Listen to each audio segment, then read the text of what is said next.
Welcome to our channel. Today we how to update Docker Compose apps on a Hetzner VPS, full guide step by step clearly. To begin updating your Docker Compose applications on a Hetzner VPS, first, SSH into your server.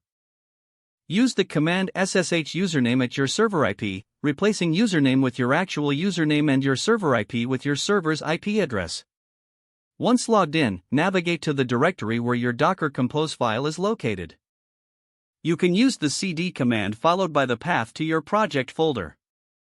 Next, it's essential to pull the latest version of the images you need. Run the command docker compose pull to get the updated images for your services. After pulling the latest images, it's time to bring down your current Docker Compose services.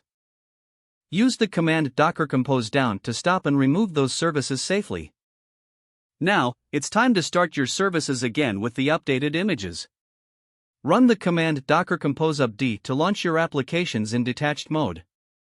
This ensures that your applications are running in the background and won't block your terminal session. After the new containers are up, it's a good practice to check their status. You can do this by running docker compose ps to see the state of each service. If you encounter any issues, you may want to view the logs of your services.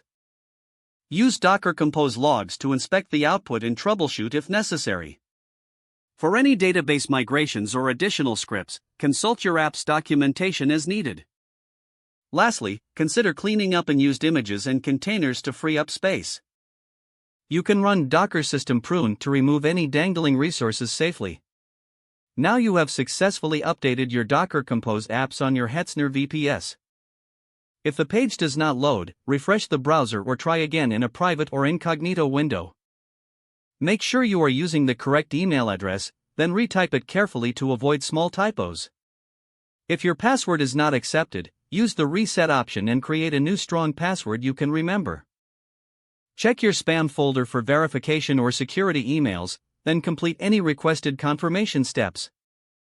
Enable two-factor authentication if available to improve account security and reduce unauthorized access risk. After signing in, review your profile details so your contact information and settings are accurate and current. If you see an error message, note it down and try again after restarting your device and internet connection. Log out when you finish, especially on shared devices, to keep your account and payment information secure. If the page does not load, refresh the browser or try again in a private or incognito window. Don't forget to like this video and subscribe to our channel for more step-by-step tech guides.